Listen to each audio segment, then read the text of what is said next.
Hello and welcome to Idea Morning Digest. It's so good to have you join us again as we take a closer look at some of the major developments shaping Nigeria and Africa from the world of science, technology, education, development, and entrepreneurship, and of course our heartbeat, innovation. My name is Chinatu Oji, and as usual, I'm never alone. I have in the building Cynthia Bassi. Hi, Cynthia. Good morning, Chinatu. Always good to be here with you. And always good to be here with you and for you, rather, for viewers. And we thank you for joining us again this morning. And just as Chinatu said, we are here to bring you insights, information, awareness in science, technology, innovation, entrepreneurship. And if you like what we do here, you can always send us a message to us at all our social media platforms at Idea Television, and of course send us an email with your thoughts to ideatelevisionlimited@gmail.com. We have a whole lot coming up shortly. Yes, so before the whole lot come up shortly, let's take a quick break. Stay with us.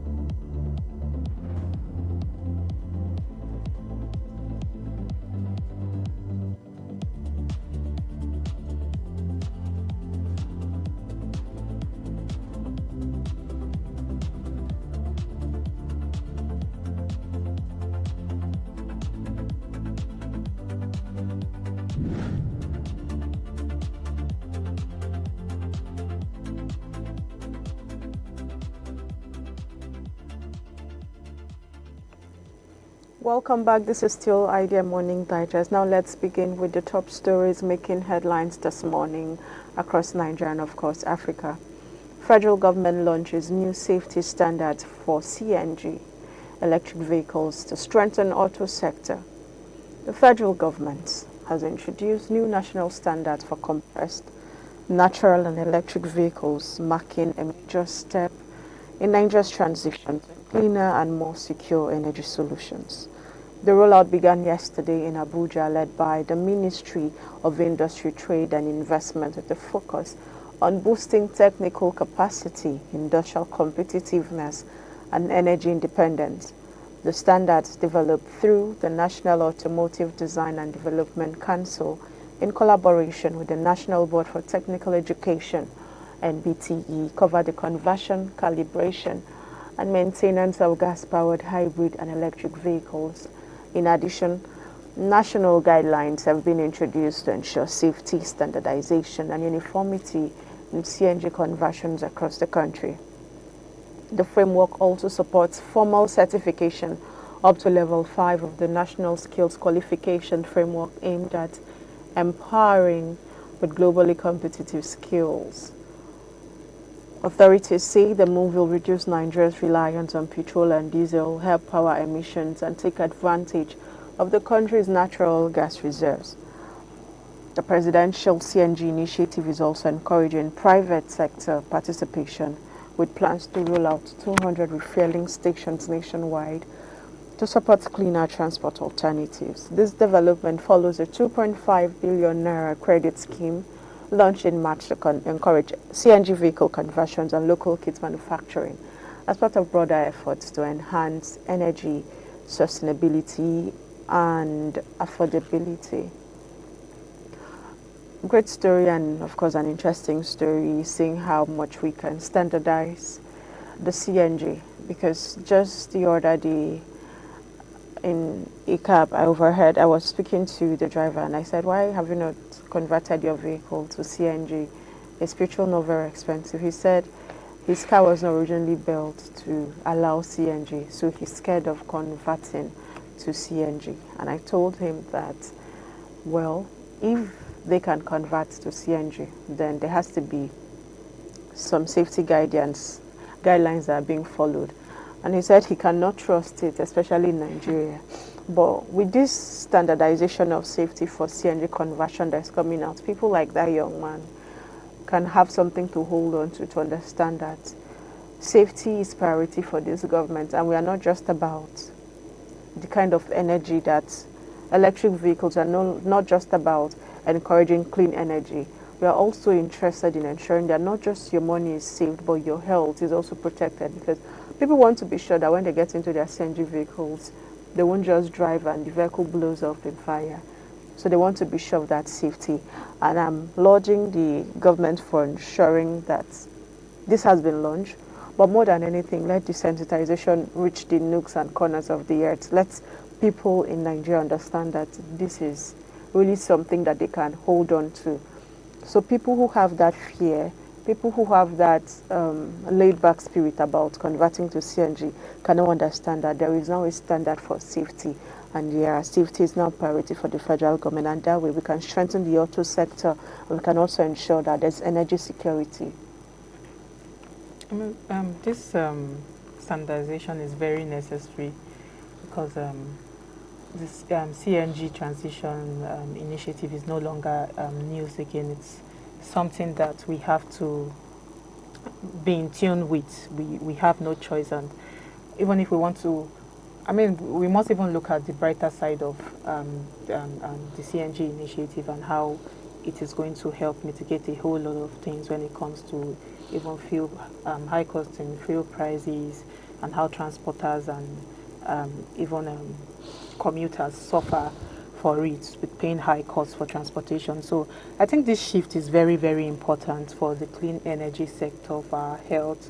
It's very important for innovation too in the automotive space. And of course, we talk about standards, we talk about frameworks, but I even want to look at it beyond standards and frameworks of what this is going to do for us. Yeah, it means we are really putting structure around the automotive industry. It means we are really putting structure around CNG, because reportedly a lot of some cars got burnt in Benin, Edo State, because of CNG. Some cars exploded when they were being transitioned, when they were being refilled, and as a result of the CNG thing. So I think it's necessary. This is very necessary. This safety and precaution is very, very important at this point in time. I think this is even long overdue, and especially when we even want to look at foreign exchange, when we want to look at, because Nigeria have consistently and for a long time be dependent on what do they call it, petrol and diesel. So I think it's high time we look at transitioning to CNG. And speaking of trust, that's one of our major problems in Nigeria. A lot of us do not trust our system, but I think this is where strict enforcement needs to come in, public awareness needs to come in, stakeholders, regulatory bodies, and the government needs to identify the problem. If the problem is lack of trust, is lack of awareness, they should do what is needful in that area to ensure that everybody at least transition to, even if not everybody, but most people transition to using CNG. It's very important, because I still want to bend on it's going to save us costs. So let's move to the... before we move on to the next story, I like that you've pointed out that it is high time we looked into ensuring that standards of safety are upheld. One of the things I like to just point out is that maybe some of the centers or some of the people carrying out this conversion process are not licensed people, are just quacks. So we must be very keen on the kind of people or the caliber of people who have conversion centers. True. Can there be strict guidelines on ensuring that you must have the necessary facilities, you must have the equipment? You cannot just say because you know what CNG is, then you can convert. Right, the way we have black markets for petrol. So if there's no control, we might start seeing all sorts of people littering the space, Space. saying that they can convert vehicles to CNG, Mm. and then we might keep having vehicles getting burned here and there. So Very that's something we important. must also Very look at important. keenly. Yeah. But then I think we can move on to the next story. All right, now to the next story. Over 3,500 Nigerian products now enter the UK duty-free under new trade standards deal. In a major boost for Nigeria's export and trade capacity, over 3,500 Nigerian products can now enter the United Kingdom without paying import duties. This development comes under the UK's Developing Countries Trading Scheme, which offers zero tariff access to a wide range of goods from eligible nations. The announcement was made during the unveiling of the third phase of the UK-Nigeria Standards Partnership Programme. The initiative, launched in 2023, is a technical cooperation between the UK government and Nigeria's National Quality Council, aimed at reducing trade barriers, improving product competitiveness, and aligning Nigeria's export goods with international standards. At the event, officials highlighted that the scheme is particularly beneficial for local manufacturers, agribusinesses, and small to medium enterprises looking to scale into high-value international markets. The program also supports Nigeria's national quality policy, strengthens regulatory institutions like the Standards Organization of Nigeria and the Nigerian National Accreditation Body, and focuses on areas such as metrology, conformity assessment, and product certification. With increasing interest from British investors in Africa's resource potential, the partnership is expected to ease trade procedures, stimulate industrial growth, and create new economic opportunities. It reflects the growing push to integrate African innovation and quality systems into global supply chains, enhancing trust in Nigeria-made products across borders. Very beautiful news. Very, very good news. Over 3,000 Nigerian products now have duty-free access to the UK. I mean, this is a huge opportunity for Nigerian businesses, for Nigerian business owners, for people in the agri-sector, for people in the export and import business. But let's break this down. One thing we must understand with this is that we have been given the access, but it doesn't mean that we have been accepted. What I'm trying to say with this is that for our goods to actually thrive in the UK, we need to ensure that it meets compliance processes. We need to ensure that it meets standards, because what most Nigerian goods, just we were talking before we entered there, you mentioned something that, but Nigerian goods are already being exported there. We already have Nigerian products in the UK, but we do not. But when you look at it very well, you notice that we do not have a lot of Nigerian products there. Not because we are not allowed, Nigerian products are not allowed in the UK, but because most of them are sent back because they do not meet standards. They do not meet that compliance goals.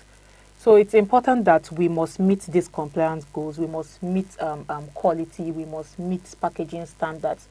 And it's not even packaging. When we talk of packaging, we are not saying get beautiful logos and paste it in your Zobo product or something. We are saying it must, be in compliance with, the Standard Organization of Nigeria. It must be in compliance with, foreign standards. We must meet that standard. We must. It's very important so that we can keep rotating that value chain. But altogether, I see us standing out, and I see our value chain become stronger with this. But only if we know what to do with this. Totally agree with you. This is a huge opportunity, but then we must also treat carefully, and we must understand that while this is an opportunity, we must not, jeopardize it. For the longest, we've always wanted these global entries. We want them. They are good for us. They are good for our economy. And if there's anything this is going to do, it's going to skyrocket our economy. Exactly. It's going to open up more doors for Nigeria. So this is a good news. But then, like you said, there is a global standard that goods must meet for them to be able to go into any country. And every country has its own standard. So while we pass the standard here in Nigeria, we must also pass the standard in the UK. And I'm saying this because I'm hoping that when the goods come, other goods come into Nigeria, they want to import, they also pass through the Nigerian standard, even though every now and then we still hear people complain of fake products, of some products that they cannot really lay hands on because there are blemishes here and there. And so this is huge for us, but I want us more than anything to build on this and ensure that we are not just exporting. It is an opportunity to boost our economy to the standard that we really want. That's what I'm saying. It's a business opportunity for me. So let us capitalize on this and do what we must do to get that standing. But moving on to the next story. South Africa pushes for safer digital space with new online content laws. South Africa is taking major steps to tighten its digital content laws and improve online safety. The Department of Communications and Digital Technologies released a new credit white paper aimed at overhauling outdated media regulations to keep pace with today's fast-moving digital environment. The proposed policy addresses the growing influence of streaming platforms, online video services, and social media, while also setting out stronger measures to protect users in the digital space. The update comes as part of a broader push to modernize South Africa's legal framework on audio and audiovisual media services. Members of the public and interested stakeholders are being encouraged to submit their feedback. A 30-day window has been opened from the date of publication in the Government Gazette for written comments to be submitted directly to the Department of Communications and Digital Technologies. The draft document is available for review on both the department's official website and the central government portal. Submissions should be sent to the Director General and must reference the draft white paper on audio and audiovisual media services and online safety in the subject line. This move reflects South Africa's broader effort to strike a balance between innovation, digital rights, and user safety in a rapidly changing tech world. Wow, I like when countries step up to ensure that the cyberspace is free, the cyberspace is fair. Whether we like it or not, most of our lives happen online these days. And what that means is our safety is also getting compromised. And so if the necessary steps are not being taken, there's a lot at risk. So I love this for South Africa. I love that there are, regulations to streamline what really happens online. But I'm hoping that this does not, hamper on freedom of expression. So when I was in school, I remember in the legal system when we're told that where your right stops and that person starts from there. So knowing that there's been some back and forth between South Africa and the citizens, I'm hoping that it doesn't escalate into breach or the hold on expression. But if it is just going to focus on the safety and security concerns, then it's perfect. Because cyber stalking, cyber bullying, and what have you, and scam, and all sorts of things happens over the internet. And so if necessary steps are not being taken, you can imagine how much harm or danger that the people of South Africa and even other Africans will be put into. So governments should emulate this, take the lessons, do what is best, adjust it to what works for your country, and ensure that security concern online is really a thing that bothers you as a government. Because so much happens. There's so many things that goes on online. And if we are not able to filter and ensure that we are not breaking security gaps online, even the safety of that country can be in danger. Well, what I can say is the digital space. I think it is outspacing the um, legal frameworks. It's outpacing legal frameworks these days because, I mean, everybody everybody wants to meet up. Everybody, we have AI, we have, AI generated content. We have a whole lot of things, and all of this content are creating a new, you know, ecosystem of communication, of ensure livelihood as a whole, and you're shifted from that traditional way of doing things. Well, just like you say, it's necessary that we bring up frameworks that will fill this gap. We are not saying this should be forfeited for this. I mean, we are growing, and dynamism is the spice of life. So if we remain in one place, we'll never grow. So we have to move with time. But it is important that we still look at, we still take all these concerns, security concerns into considerations is very, very important because, just like you say, it's the serious concern here is that sometimes overregulation can cause other things. lack of freedom of expression, and Yeah. also the regulation can still, hinder our. It can also breed chaos. Let me even put it that way. So, I think there should be a common ground. These regulations should be properly checked, and all should even meet each digital media standards. I think it's important that they collaborate with some of the creators of these platforms or social media tools and all, and see how they can bring up policy frameworks that fits each social media or digital media platforms. I think it's very important. That dialogue needs to be there because, I mean, just like you said, if we over push the regulation thing, it might end up I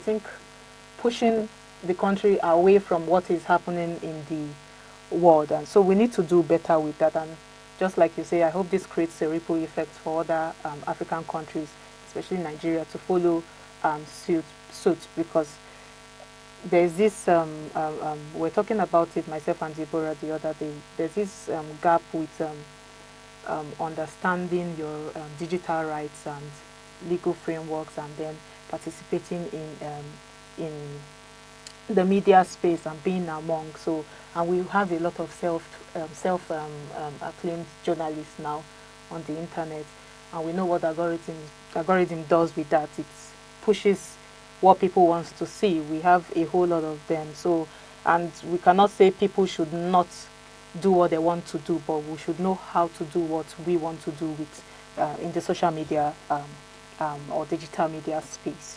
Very important. And that brings us to the last news. So you have something to say? No. All right. Fulham restricts dressing room content over security concerns. Premier League club Fulham has moved to tighten digital security and media control by banning players from sharing behind-the-scenes content from the dressing room on social media platforms, most notably Snapchat. The restriction, which came into effect this week, directly affects Nigerian midfielder Alex Iwobi, whose personal posts from inside the changing room had become a fan favorite online. According to updates shared by Iwobi, the club's media team has stepped in to enforce a new policy prohibiting all behind-the-scenes footage from the players' area. The club reportedly issued a warning that any further violation of the rule could attract financial penalties, signaling a more serious approach to controlling internal content flow. While Iwobi's Snapchat presence had offered unique insight into the atmosphere within Fulham squad, the club appears focused on limiting exposure of private team moments, tactical discussion, and sensitive footage that could raise security or privacy risks. Yeah, this we were just talking about digital rights, and now this is bringing us to digital responsibility. I think it's very important that we understand our digital responsibility. We as users of these platforms, of all digital media tools or spaces, we have to understand our responsibility there, so we don't overstep our boundaries. Because even when we want to put it to the creators of these tools or the government to create policy frameworks, if people are not in adherence to this policy or these guidelines or these measures that have been put to guide them, then there is a problem. So what we're seeing here is it will be posted a video. He usually does that. He posts videos, pictures, and whatnot. I mean, we've seen a whole lot of videos like that. We see them dancing in their dressing room. We see them. We like what we see. We enjoy them, but there have to be that, you know, personal boundary, because we are talking about an organization here, and then they have their own branding and they have their own principles and their own how would I put it? They have their own, should I say, security, you know, concerns and how they choose to protect it. So when you let out an organization's, I mean, this is a place where they go to, you know, re-strategize, discuss some important things that we should not even be in the know about. So I think this what this news is telling us is just to understand where privacy comes in, where boundaries comes in, and what we should post and what we shouldn't post. I mean, that's just entirely that digital responsibility is needed here. We should, I think, Arsenal imposed similar restrictions, if I'm not mistaken, one time regarding this posting, filming, and all of those things were pre-match filmings, and it caused a whole lot of problem. There were penalties that was that the footballer who was involved in that had to pay. So I think such penalties are important. I think it's going to help people even build that responsibility we are even talking about. And I think altogether this is just to enforce digital responsibility. I totally agree with you, because I think we must all begin to act as agencies. So it's very important. I like to see the dressing room for sports people as the engine room, because it is where critical discussions are made. That is where you know what you should do against your opponent. That is where you now understand where did you mess up, what can you fix, and some of those bits, some of those information gets into the ears of your opponent as well. 5,356.2. Why we on that? Because I mean, I always want to see the players beyond what we see on the pitch. We want to see the backstory. What makes these people? Oh, do they dance? Oh, what are they like? Do they eat? Because trust me, a lot of fans see their favorite players as demigods. Yes.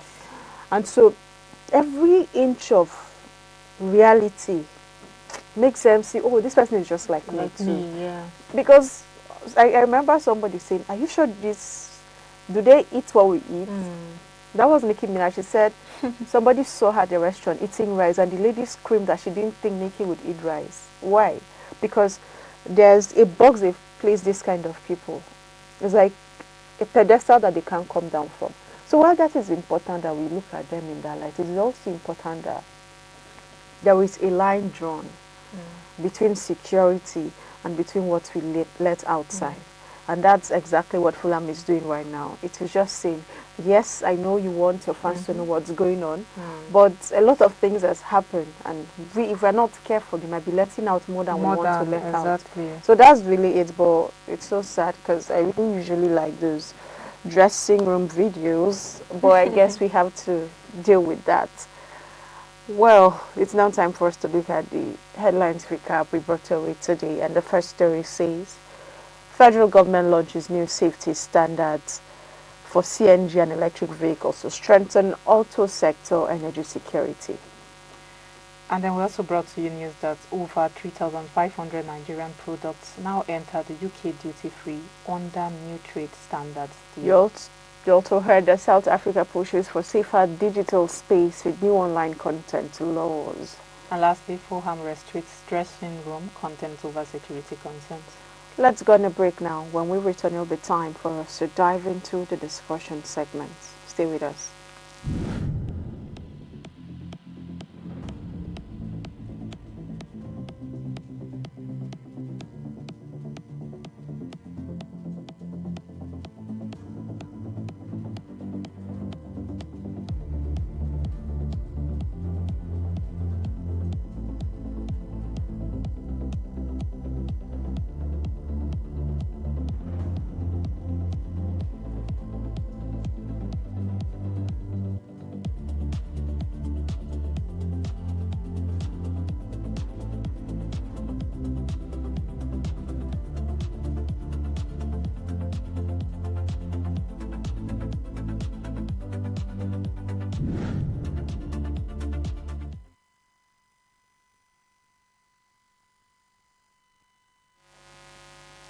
Welcome back once again, and we just finished with the news headlines. Now let's take a closer look at this groundbreaking trade deal, and I say groundbreaking because it comes with purpose. What we are witnessing is not just a diplomatic handshake, but a real shift in how Nigerian food businesses can, tap into international markets, particularly the UK. And this is exciting, especially if you are a local entrepreneur, a farmer, or in the food business. So over 3,500 Nigerian products are now eligible to enter the United Kingdom duty-free under the UK's new developing countries trading scheme. And what this means is that no import duties for a wide range of goods, including many agricultural and processed food products. And it's all part of the UK-Nigeria Standards Partnership Program. What this does is that it helps our goods meet international standards, and so they don't just leave Nigeria, they land on the shelves of the UK with pride. So, Chinatu, we started talking about, we've seen this on the news headline, and yeah, we started talking about it, and how this is not just an access to Nigerians. This is not just an access for the Nigerian market to export its products outside the country, but this is particularly, let's say, old market deals, but coming with, you stated it, that we've seen these old market deals with, I think, new terms, if I should put it that way. So what Nigeria makes of this is what is of concern to us today, because the UK have always been a significant trade partners when it comes to trading with Nigeria. But this is not even coming under just the UK trading scheme. So there's this agreement with the Brexit summit they did, and how they want to involve and give most developing countries a chance. Not a chance. That's I'm not sure that's what I'm supposed to say. Not a chance, but they want to give more access, opportunities to African countries. I mean, for even investment, because this is going to open investment opportunities, and most especially their major concern, their priority with this is the Nigerian market. So now this whole thing is is like because we have been giving them access, everything has been going in their favor, and there is this imbalance somehow, because you mentioned it the other time, how the Nigerian market is not that tight for goods to be exported into the country, but it's not the same. The tide changes when it comes to Nigerian products. So now we are seeing that should I say pendulum? We are seeing it swinging and changing again to favor us this time. But what I am particular about is how Nigerians can make good use of this, say, opportunity that has come our way. And let's start with the profit margin. For an average Nigerian food exporter, duty payments, tariffs, and all of those things that comes with export duty and import duty is way high. And then when the final cost, retail cost, gets to the UK, you have nothing to gain and almost everything to lose. So I think now, if we are being able to enter the UK market without most of these costs on import duties, on export duties, on tariffs and whatnot, it is going to help the Nigerian market. It's going to help us, I think, instantly improve that competitiveness. Because let's say, okay, I heard that I saw on the news, or I saw on the internet that where was I checking? I think it was in Nairametrics, and they said hibiscus flower, that's this our Zobo leaf, have I think it's one of the major export products in Nigeria, and it has yielded a lot of returns for Nigeria. So you can imagine if something like that is needed out there, what will make of this? If and something sold even in our local markets regularly.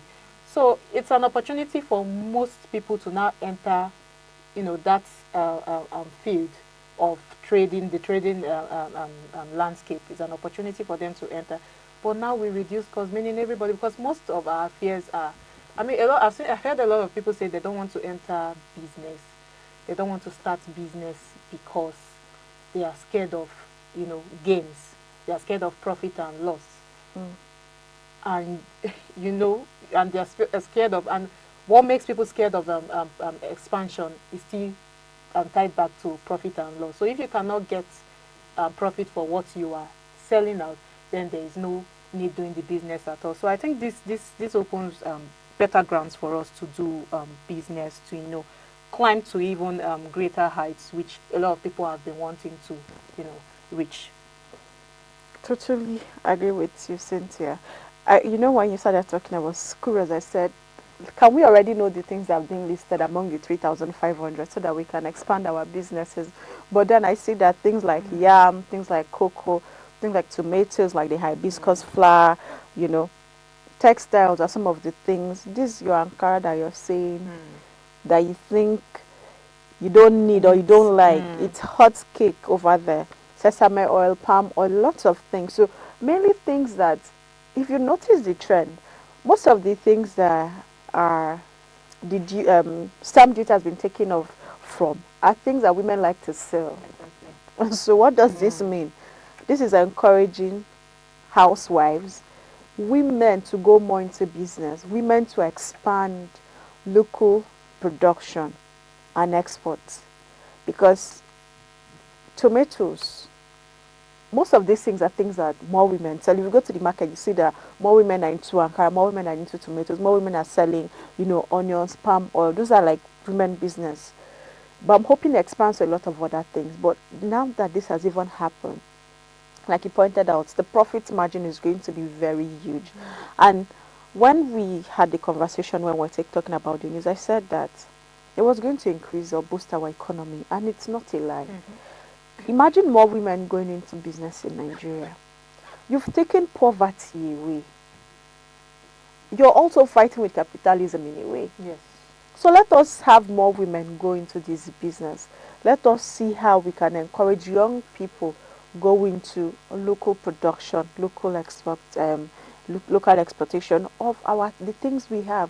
We have these things in abundance. If you go to our farms in the villages, you would see that these things are just there. Most of them, we've not even been able to harness them properly. We've not been able to utilize them. Or our market does not appreciate, because why do I need to buy mango from you? I have mango behind me. Why do I need to buy onions from you? I cultivate onions. But we have those who need these things more. So that is a huge business opportunity for us.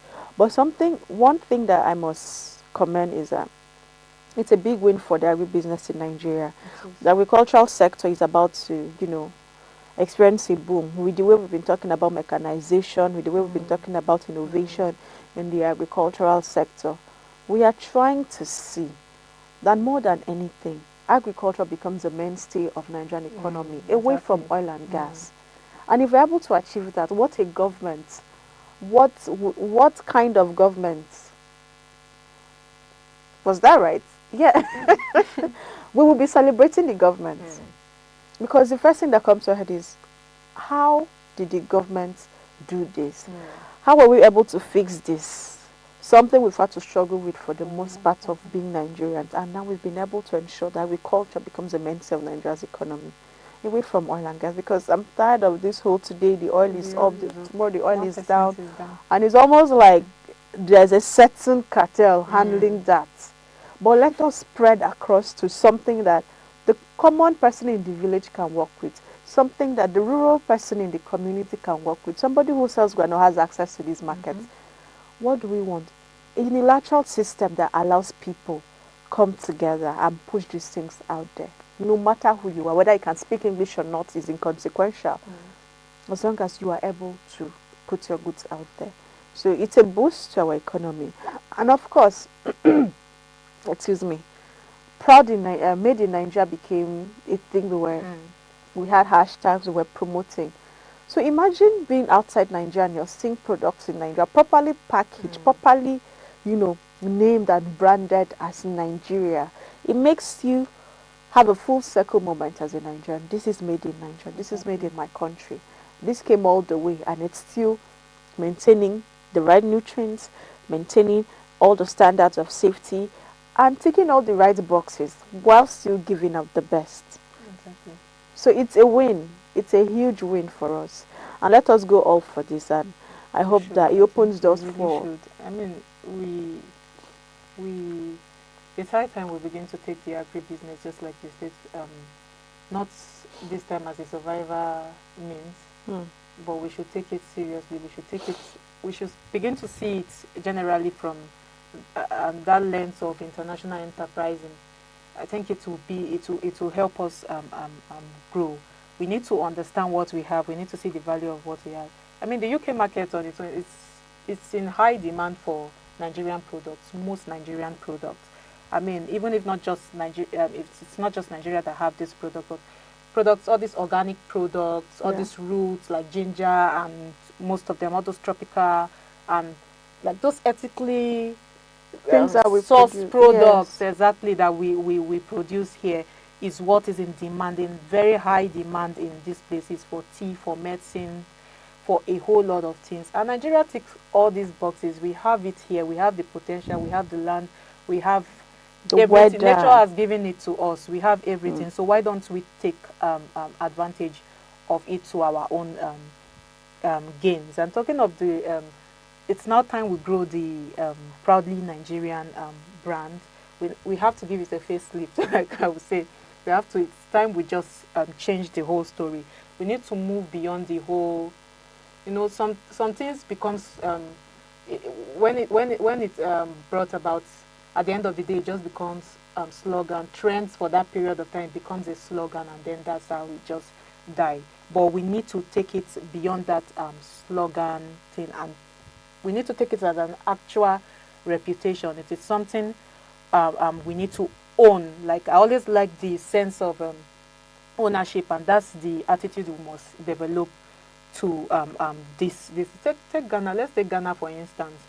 Anywhere you go now, you ask anybody about the largest producers of cocoa, it's Ghana. I mean, nobody would think about it twice. It's Ghana, because it's highly reputational in the European scene. They are sourcing for it seriously, and Ghana is busy steadily exporting cocoa to the rest of the world. And this is what we want to see with all of what we have in Nigeria. I mean, in Ogun State, we have cocoa plantation.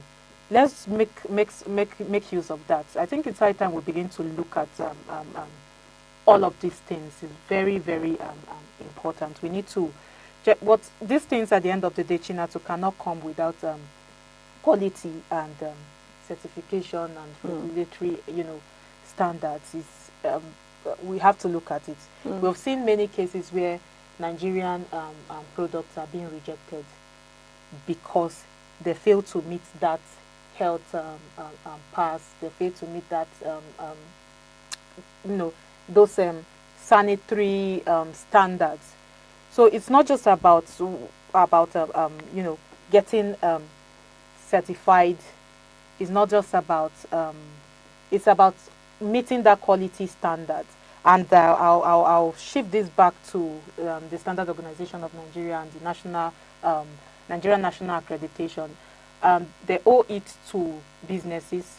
They owe it to all those in the agribusinesses in general. They owe it to them to ensure that they meet standards, and not just standards. They always have to carry out regulatory checks to make sure that they meet compliance, because you can check this thing today and then tomorrow. I mean, we see every now and then on the internet, and we see how NAFDAC is nabbing this, nabbing that for counterfeited products. So we need to check that manufacturers. We need to check that producers follow this compliance procedures strictly. It's very, very important. But so why this new trade opens doors for wide opportunity for us, we must see to these things. We must see to this standardization and processes. Very, very important.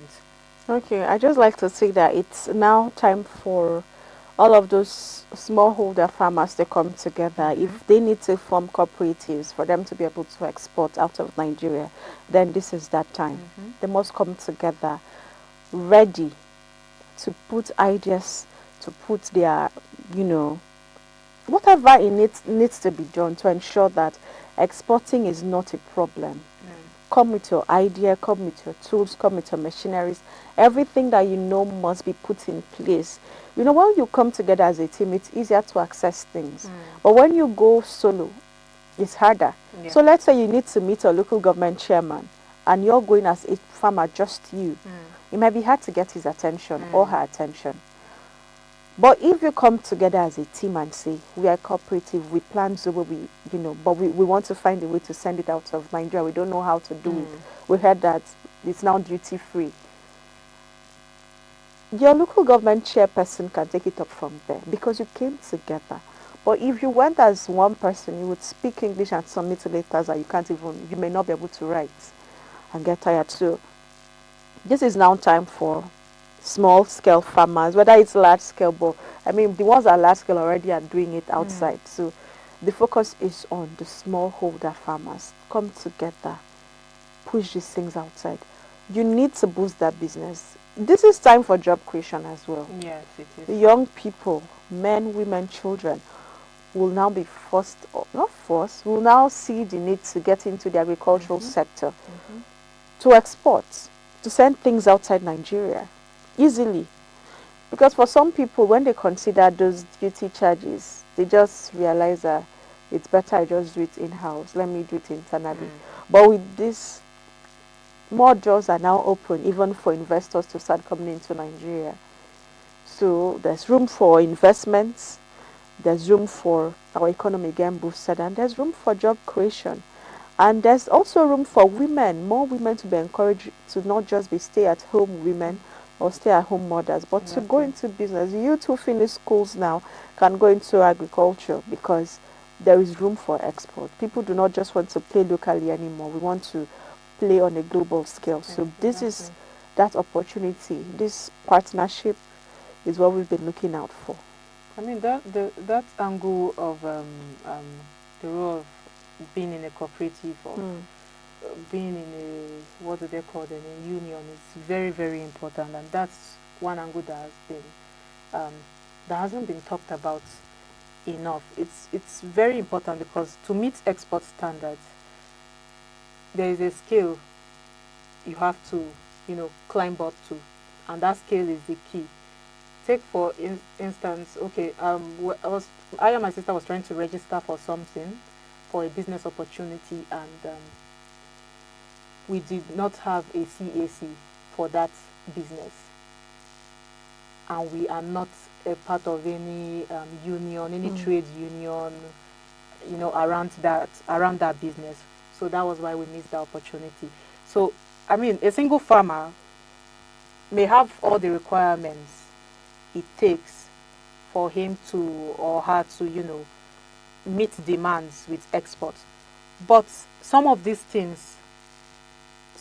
lackings in belonging to maybe cooperative societies, in belonging to maybe unions and whatnot, and market groups and whatnot, is going to can tone your skill down. It can tone the height with which you must have attained or reach, or you are trying to reach. It might tone it down. So I think this is not this whole thing is not a new idea, but we must find new ways to leverage on this opportunity that has been given to us. We must begin to leverage on bargaining power, and this is what cooperative society does for us. We must begin to find more access to getting, because if you belong to a cooperative society, it's easier for you to get access to infrastructural facilities. It's easier for you to make those demands. So it's very, very important that you, as those in the agribusiness, find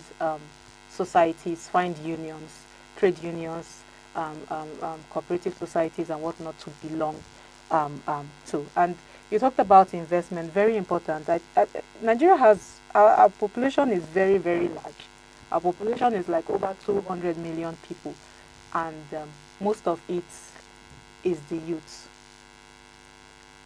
So if most of our population is youthful demographic, I mean, this is a very, very bright opportunity for us, and a very, very attractive ally, or an attractive look of things if we see it. It means that they are going to, opportunity is here, the potential is here.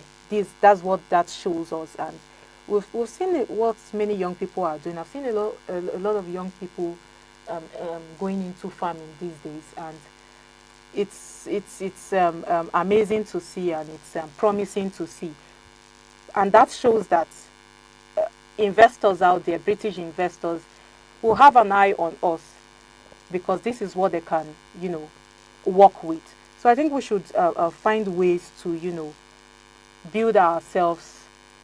Trainings are important at this point in time. Trainings are important at this point in time, because when we talk of things like this, we feel like, oh, I can just carry my, snail I'm rearing in the backyard and just, start putting there. But this is where training comes in.